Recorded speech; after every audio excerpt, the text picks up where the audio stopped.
Assalamualaikum warahmatullahi wabarakatuh. Saya akan coba menjelaskan tentang materi uh, soal-soal yang Anda tanyakan pada waktu sebelumnya yang telah kita kumpulkan di WhatsApp grup ya. Jadi materi saya hari ini ya nggak ada materi hari ini. Jadi hari ini kita mau mereview materi persiapan UTS. Materi yang akan saya muat dalam soal UTS nanti itu ada 6, yaitu materi elektrostatik, medan listrik, hukum Gauss, potensial listrik, kapasitansi, dan listrik arus searah. Jadi ini 6 materi, jadi semuanya tentang kelistrikan ini yang akan kita masukkan nanti, yang akan Anda bahas nanti di UTS nanti. Nah, untuk materi elektrostatik sendiri itu di sini ada. Untuk materi elektrostatik sendiri ya, di sini ada fenomena elektrostatik. Ini yang Anda pelajari tentang sisir digosokkan ke rambut, dia bisa menarik potongan kertas dan lain-lain. Jadi intinya di sini ada gaya tarik menarik atau tolak menolak antar muatan nantinya. Sifat muatan listrik itu seperti apa? Jadi kalau ada muatan positif dan negatif, dia akan tarik menarik atau tolak menolak seperti itu. Besar muatan itu sendiri berapa, itu ada di sifat muatan listrik. Terus juga dijelaskan tentang isolator dan konduktor. Terakhir yang paling penting itu adalah hukum Coulomb di sini. Di hukum Coulomb ini nanti Anda belajar tentang gaya Coulomb. Jadi si Coulomb ini nanti dia menjelaskan bahwa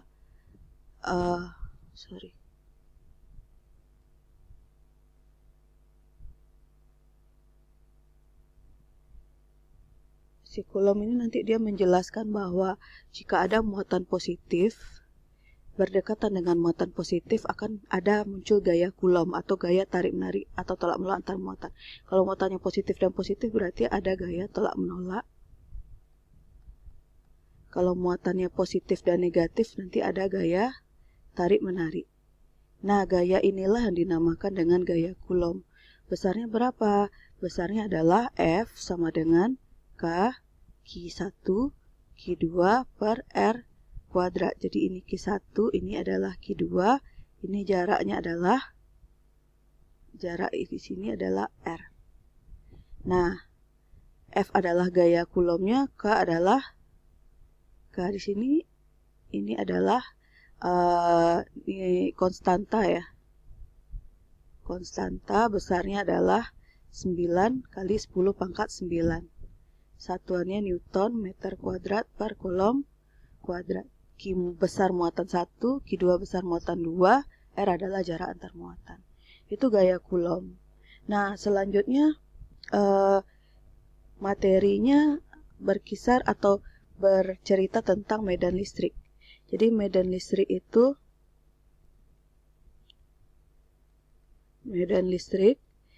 simbolnya huruf E. Jadi hubungan antara medan listrik adalah E F per Q. Jadi F adalah gaya listrik atau gaya Coulomb, Q adalah muatan uji. Jadi kalau kita pengen tahu berapa medan listrik, kita harus meletakkan muatan uji untuk mengetahui muatan sumber itu medan listriknya berapa. Atau kalau kita ganti rumusnya kaitannya dengan muatan sumber, jadi F ini nanti E ini nanti rumusnya adalah K per R kuadrat. Jadi sini Q-nya ada 2. Sorry, kita samakan saja. Kita pakai Q kecil. Q sumber ya. Jadi Q-nya di sini ada 2, ada 1. Ada 1, 2. Kalau di E ini Q-nya cuma tinggal 1. Itu medan listrik. Nah, gaya dan medan ini adalah sama-sama besaran vektor. Jadi Anda mengerjakannya nanti pakai aturan vektor. Sementara kalau kita masuk ke potensial listrik, jadi potensial listrik ini simbolnya huruf V, di mana V ini adalah K Q per R. Jadi di sini R-nya tinggal 1. Jadi potensial listrik ini nanti dia adalah besaran skalar. Jadi kalau besaran skalar, nilai positif atau negatif dari muatan itu harus masuk ke perhitungan. Sementara kalau untuk nilai E dan F, ini nilai positif dan negatifnya nanti menentukan arahnya kemana. Arah medannya atau arah gayanya kemana itu ditentukan dari muatannya positif atau negatif. Jadi ini 3 materi besar yang harus Anda pahami untuk menyelesaikan persoalan tentang kelistrikan. Nah, saya langsung masuk aja ke soal yang Anda tanyakan. Jadi soal pertama itu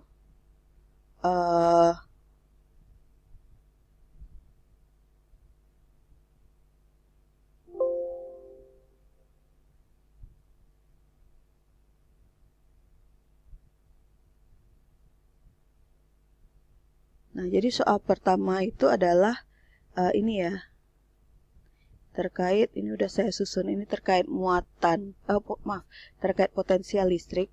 Jadi ada muatan 1, ada besar Q1, ada dia diletakkan di titik asal koordinat. Kalau di titik asal koordinat berarti ini posisinya 0,0, seperti itu. Lalu ada muatan Q2 diletakkan pada 0,3. Jadi kalau Anda punya soal seperti ini, ya tugas pertama Anda harus menggambarkan dulu.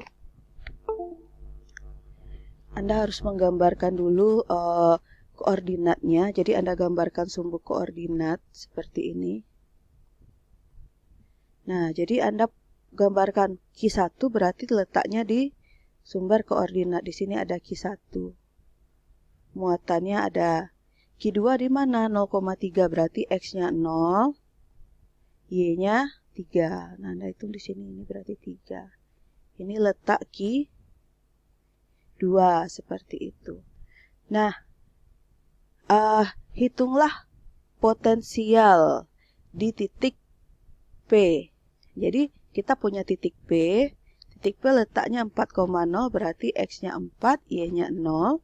Berarti di sini posisinya X-nya 4, Y-nya 0. Berarti ini ada titik P di sini. Nah, berapa potensial? Potensial, ini pertanyaan yang A ya. Potensial di titik P ini. Nah, karena Anda punya 2 buah muatan, ada Q1, ada Q2, berarti potensial nanti juga ada 2. Potensial dari muatan P1, Q1, dan potensial dari muatan Q2. Apa rumus potensial? K Q per R kuadrat. Ini adalah Q1 R1. K Q R kuadrat. Q2 R2. Nah, Anda tinggal masukkan nilainya. Karena di sini nilai K-nya sama, Anda boleh keluarkan. Berarti di sini K-nya ditaruh di luar. Berarti ada Q1, ganti nilainya. Q1 nilainya 2. 2 mikrokulom, berarti 2 kali 10 pangkat min 6 kulom per R. Mana R? Jarak dari muatan 1 ke P. Ini R. Berarti nilainya 4. Ini R1 ini. Ini R1. Berarti 4 kuadrat. Kalau rumus P nggak pakai kuadrat ya. Nah, ditambah Q2 berapa nilainya? Q2 min 6. Minnya harus Anda masukkan. Min 6 kali 10 pangkat min 6. Per jaraknya mana? Nah, ini jaraknya. Jarak Q2 dengan P. Kalau ini 3, ini 4, berarti ini 5 ya. Ini berarti R2-nya sama dengan 5. Berarti per 5. Nah, ini tinggal Anda selesaikan saja. Anda ganti nilai K-nya 9 kali 10 pangkat 9. Terus Anda samakan penyebutnya. Ini 4 dan 5 sama-sama jadikan per 20. Berarti ini 2 kali 5 berarti jadi 10. 4 kali 6 berarti 24. Berarti dikurang 24. Nah, pangkatnya boleh Anda taruh di luar. 10 pangkat min 6. Ini sama ini bisa habis nanti. Ini tinggal 3. Nah, ini bisa Anda selesaikan saja. 10 kurang ini nanti dikali dengan 9 baru dibagi 20. Hasilnya dalam volt. Selesai soal yang A. Nah, soal yang B, jika sebuah muatan Q3 dipindahkan dari tak hingga ke titik B, tentukanlah perubahan energi potensial. Jadi kalau kita berbicara tentang perubahan energi potensial, jadi kita udah bicara tentang U ya. Anda bisa buka lagi materinya. Jadi untuk mencari U itu bisa Anda lihat di sini ada pembahasannya. Jadi untuk mencari U, jadi ini adalah saat Anda ingin memindahkan sebuah muatan Q3 dari potensial tak hingga. Kalau tak hingga berarti titiknya jauh sekali, berarti di sini potensialnya kita anggap 0. Ini yang titik tak hingga itu ya. Jadi titik tak hingga itu berarti kita anggap V-nya sama dengan 0, potensialnya 0 karena dia jauh sekali. Ke titik P, jadi kita udah punya potensial P. Jadi untuk mencari U itu adalah Q dikali V. Nah, Anda tinggal masukkan saja ini nilai Q-nya, ini nilai Q3 tadi. Nah, ini nilai V yang Anda dapatkan, V di titik P. Anda kalikan saja, dapat hasilnya nanti dalam Joule seperti itu. Ini untuk pembahasan soal yang B.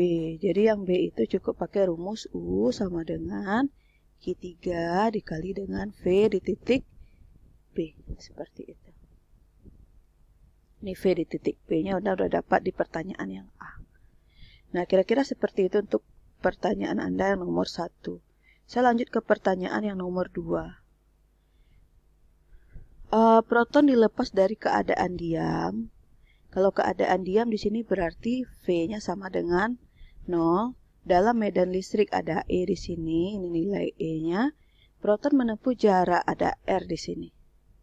Atau R, atau boleh Anda ganti simbolnya huruf D, itu tergantung dari rumus yang Anda pakai. Jadi R atau D itu sama-sama jarak artinya. Tentukanlah beda potensial antara A dan B. Berarti di sini yang ditanya adalah V-nya. V antara A dan B. Yang kedua adalah tentukanlah perubahan energi potensial. Delta U. Tentukanlah laju, V kecil, kelajuan ya, atau kecepatan. Nah, di sini ada medan listrik, ada E, karena ada, ada beda potensial ya. Nah, karena ada dua plat yang berbeda keelektronegatifannya atau muatannya sehingga ada medan listrik. Di sini untuk mencari nilai V, nah karena Anda punya E, punya D, ada V0, berarti coba di sini untuk mencari nilai V Anda cukup pakai rumus E kali R saja. Ini rumusnya dari mana? Nah, coba kita lihat ya ininya. Kalau Anda buka lagi di catatan Anda akan ketemu rumus ini. Tapi kalau enggak, saya bisa ulas sedikit. Jadi kalau Anda punya